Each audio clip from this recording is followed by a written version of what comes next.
buenos días con todos, bienvenidos a un nuevo programa de sucesos. Soy Alfredo Cuadros Añasco y el día de hoy traigo también otra interesantísima entrevista con un gran invitado, Esteban Polo Pazmiño, que vamos a hablar sobre este tema que está ahora de boga, se ha puesto en el tapete de discusión sobre el tema del federalismo, ¿no? Han habido políticos y personajes digamos, de alta relevancia social que están comentando sobre el tema. Y me pareció pertinente invitar a alguien que sabe sobre toda esta situación, que nos pueda explicar muy bien esto y nos podamos así todos enterar acerca de qué es lo que implica básicamente el federalismo. Así que Esteban, muchísimas gracias por aceptar la invitación. Bienvenido a Sucesos.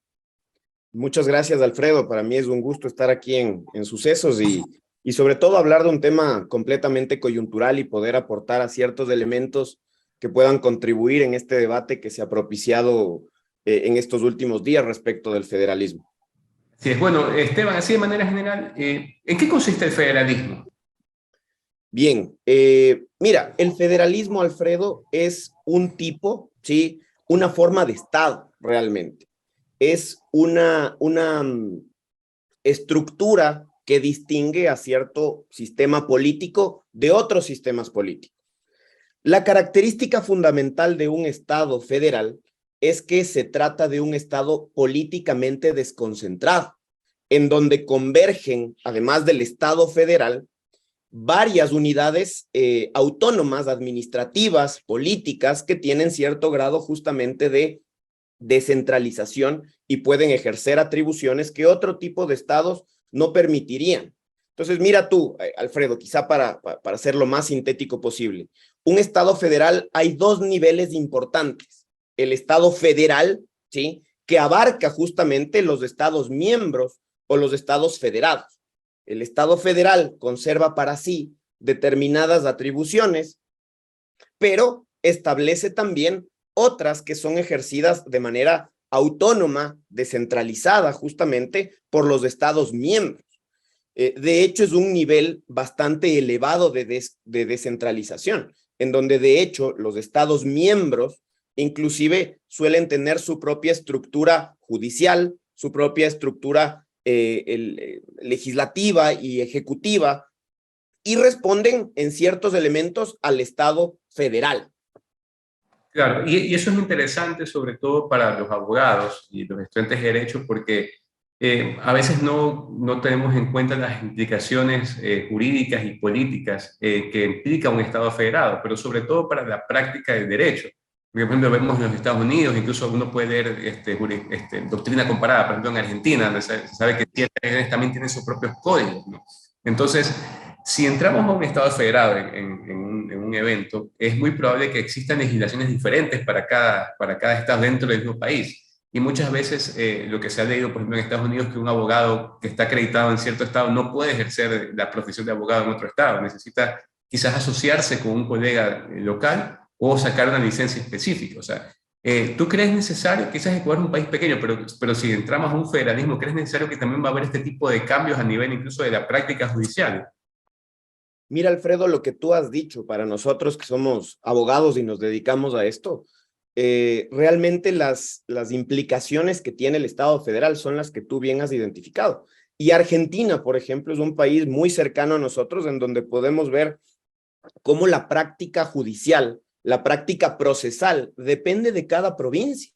Mira tú que, por ejemplo, hay provincias en donde se está implementando recién la oralidad, ¿sí?, en los procesos judiciales en Argentina, otras ya la tienen otras provincias y otras ni siquiera se lo han planteado. Entonces, cuando tú vas a litigar por algún proceso judicial en determinada provincia, tendrás que examinar cuál es la regulación procesal y si es que es un régimen mayormente escrito o es un régimen que concentra las actividades procesales en la audiencia. Son repercusiones dentro de nuestro mundo jurídico que son importantes. Ahora, en cuanto a la pregunta que tú bien planteas, Alfredo, mira que uno de los argumentos de quienes defienden el federalismo suelen decir que el federalismo, si bien es cierto, tenemos mayormente ejemplos de países grandes que han adoptado esta forma de Estado, también hay ejemplos de países pequeños, de países no tan grandes. Entonces se sostiene que el tamaño del Estado realmente no es un factor sine qua non, es decir, que no solamente un Estado grande un Estado extenso demográfica y territorialmente podría tener esta forma de Estado, sino estados también pequeños como Suiza, Alemania, se suele poner como ejemplo. Ahora, y en nuestro caso, en el Ecuador, realmente hay algunas consideraciones que hacer. En primer lugar, lo que debemos decir es que en este momento el debate no puede hacer consideraciones específicas porque no estamos frente a una propuesta concreta de cómo va a llevarse a cabo el federalismo, qué tipo de federalismo vamos a tener, qué atribuciones conservará el Estado unitario, el Estado federal, los miembros, cuáles van a ser, sino que lo que ha surgido es la discusión sobre esta idea recién.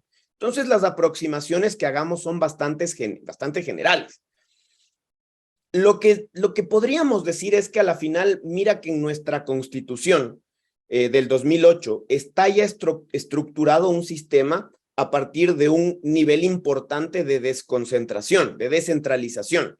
El mismo que no ha sido puesto en marcha, no se lo ha desarrollado ni se lo ha implementado. Entonces, claro, lo que se cuestiona es quizás un cambio tan abrupto de pasar de un sistema unitario fuerte como lo tenemos a un Estado federal, cuando ni siquiera pudimos implementar este grado mayor de descentralización, podría traer consigo una serie de problemas y una serie de dificultades que, lejos de solucionar los problemas que supuestamente son los que motivan este cambio de forma de Estado, podrían agravarlo, podrían de hecho agudizar y generarnos una crisis institucional mayor. Creo que son muchos los elementos que tenemos que seguir discutiendo sobre este punto. Y ahora, eso es bastante interesante. Es cierto que la Constitución prevé pues, todas estas figuras. ¿Tú qué consideras que podríamos hacer como Estado, las iniciativas que se pueden hacer como Estado para por lo menos lograr o dar pasos seguros hacia lo que es la desconcentración, la descentralización, básicamente?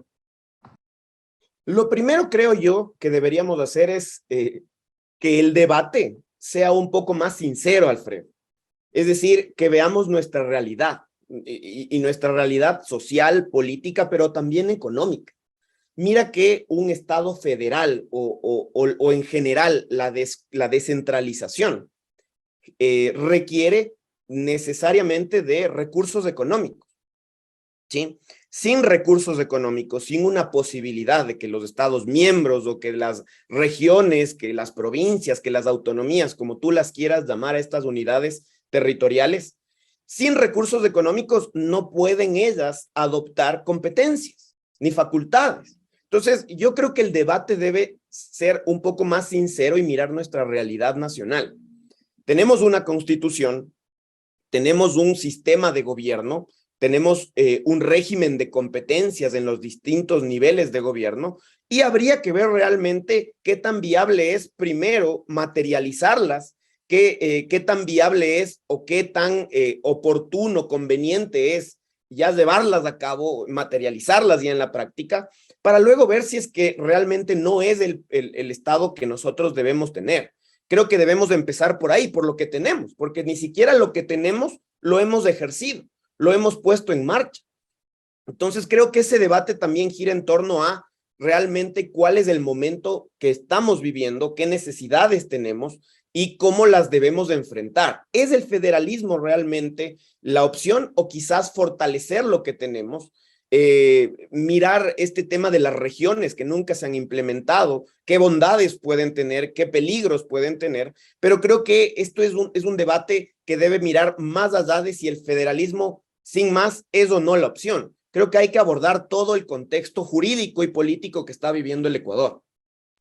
Claro, y tocas un buen tema porque he visto muchas, sobre todo en redes sociales, que uno ahora anda mucho por ahí, pues, ¿no? Muchas opiniones, pero a mí me da la impresión de que muchas de estas opiniones quizás son hechas por personas que no conocen a fondo la figura. Primero, no conocen a fondo la figura del federalismo, todo lo que implica. Entre una de las cosas, por ejemplo, sistemas jurídicos distintos, sistemas procesales distintos en cada provincia, en cada región o en cada estado, digamos así.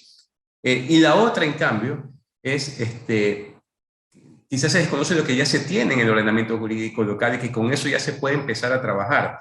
Entonces yo noto que sí haya quizás hasta cierto punto una especie de decir simplemente vamos hacia allá, pero no se estudia a fondo la figura. No sé si esa también es tu percepción. yo comparto contigo, Alfredo, totalmente, de hecho. Mira que cuando se habla o se pone en el debate público este instituto del federalismo, surgen voces, por ejemplo, que dicen, no, quien las está proponiendo ya está planteando un separatismo. Y no necesariamente es así. Es decir, hay claramente un desconocimiento sobre lo que implica un sistema federal. Y este desconocimiento, el tema es, o lo preocupante es que proviene de estos críticos, digamos, del sistema sin conocerlo a profundidad, pero también a veces de quien lo promueve, porque muchas veces se piensa, en mi opinión, equivocadamente, que si el día de mañana tenemos un Estado federal, los problemas sociales, económicos estarán solucionados. Y no es tan sencillo. Es decir, ni el un extremo de que quienes propugnan y plantean este sistema son o buscan separar, ¿no es cierto? Ni tampoco el otro extremo, que allí está la panacea y que el federalismo resolverá todos los problemas y dificultades que hoy en día atraviesa el Estado. Mira, Alfredo, y este tema es fundamental. Muchas veces se piensa que el culpable o el responsable de los problemas sociales, económicos, políticos, es el sistema y la estructura jurídica. Entonces, está mal porque tenemos un régimen, me invento, legislativo unicameral. Cambiémoslo al bicameral, ¿sí? Y esa es la historia del Ecuador, ir transitando permanentemente de constitución en constitución, de sistema en sistema, y a la final no nos quedamos con ninguno porque siempre lo responsabilizamos. Y esto en gran medida es porque no somos justamente lo que decíamos antes, no empezamos por implementar lo que tenemos y tratar de perfeccionarlo. En otras palabras, no está, ni nos va a solucionar todos los problemas cambiar a otro tipo de Estado, ni va a significar que se acabe el Estado, como también hay quienes lo sostienen. Lo importante es un ejercicio cívico y que las instituciones públicas cumplan sus atribuciones y promuevan institucionalizar el país independientemente del sistema. Obviamente habrá sistemas que se ajusten de mejor o menor manera al nuestro, y por eso es que este debate es importante. Es decir, esta idea que se ha planteado justo nos conlleva y nos permite discutir sobre estas opciones, pero esta discusión claramente tiene que ser informada para no desnaturalizar ni tampoco tergiversar lo que conlleva cada sistema. Claro, y es interesante porque también tocas el tema de la famosa bicameralidad, que es otra figura que siempre se ha debatido cada vez que se toca una nueva constitución, que ya en mis 41 años me ha tocado escuchar algunas veces eso. También, ahora último, se ha dado una reforma para ir al tema de la bicameralidad, pero es como que son muchas veces, como decías, es como que una discusión bastante superflua y quizás muchas de las personas que salen a hacer opinión no tienen estudiada bien la figura, como tú dices, quizás no se comprende bien a qué decalce en nuestro país. Y ahora, otra pregunta, Esteban. De acuerdo a tu criterio, ¿qué se necesitaría desde el punto de vista jurídico y hasta político para pasar al sistema del federalismo? Esta pregunta, Alfredo, es vital, ¿sí? Porque de hecho, no es tan claro el panorama y te voy a explicar por qué. Definitivamente, si es que se quiere implementar esta forma de gobierno, hay que realizar un cambio en la Constitución, definitivamente, partamos por eso.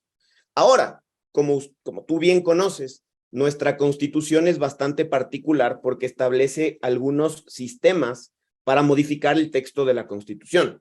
De hecho, en nuestro país hay un sistema gradado, ¿sí?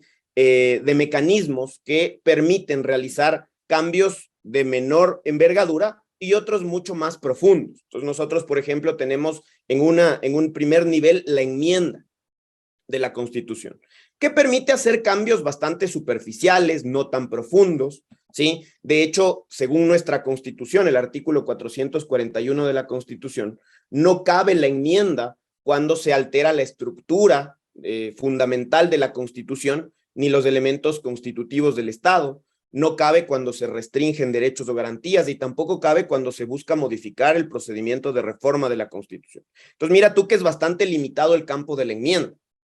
En otro nivel, un poco más amplio, tenemos a la reforma parcial de la Constitución, que permite hacer cambios más profundos del texto constitucional. Tiene un procedimiento distinto al de la enmienda, que si tú quieres luego lo podríamos revisar, pero la reforma de manera general permite hacer cambios más profundos, justamente porque las únicas limitaciones que según el artículo 442 de la Constitución tiene es la no restricción de derechos y garantías y la no modificación del procedimiento de reforma de la Constitución.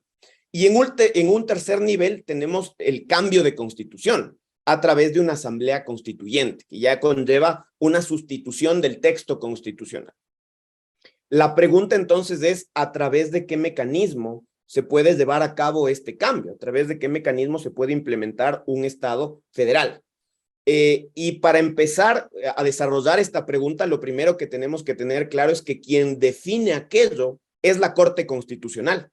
Según el artículo 443 de la Constitución, cuando cualquier actor que tiene legitimación para plantear una propuesta de cambiar la Constitución, de enmendar la Constitución, de reformar la Constitución, el texto supremo indica que será la Corte Constitucional la que establezca por cuál vía se va a realizar cada propuesta. Entonces, eso es lo primero. Será la Corte Constitucional la que nos indique cuál de los procedimientos se va a llevar a cabo.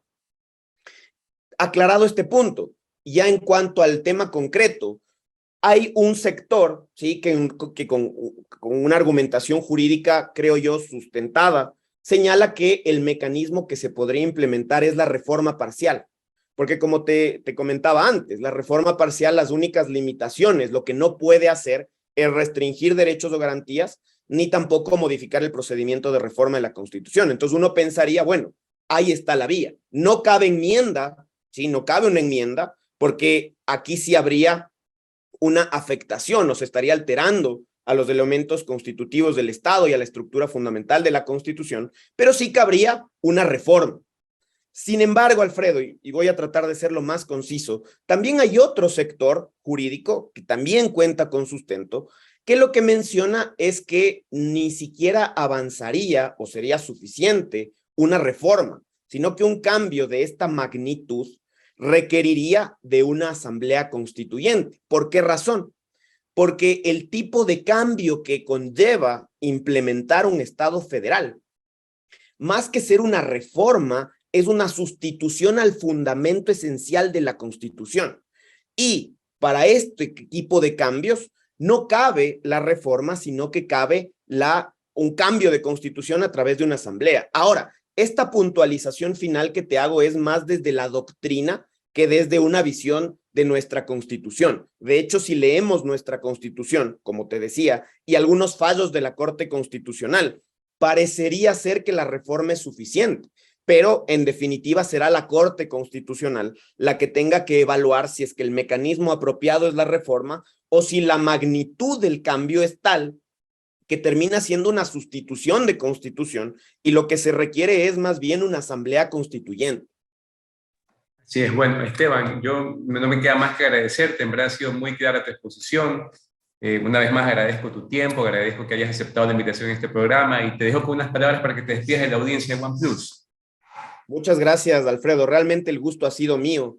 Debo decirte que es un privilegio conversar contigo sobre estos temas de la coyuntura que, como te decía, lo único que se buscan es aportar elementos para que el debate tenga justamente mayores insumos y podamos discutir algo que todavía no está definido, una idea a la que se ha planteado y sobre esa base tendremos que ir aportando. Te agradezco mucho, ha sido un gusto estar aquí y un saludo a todos quienes nos observan y un agradecimiento también a OnePlus.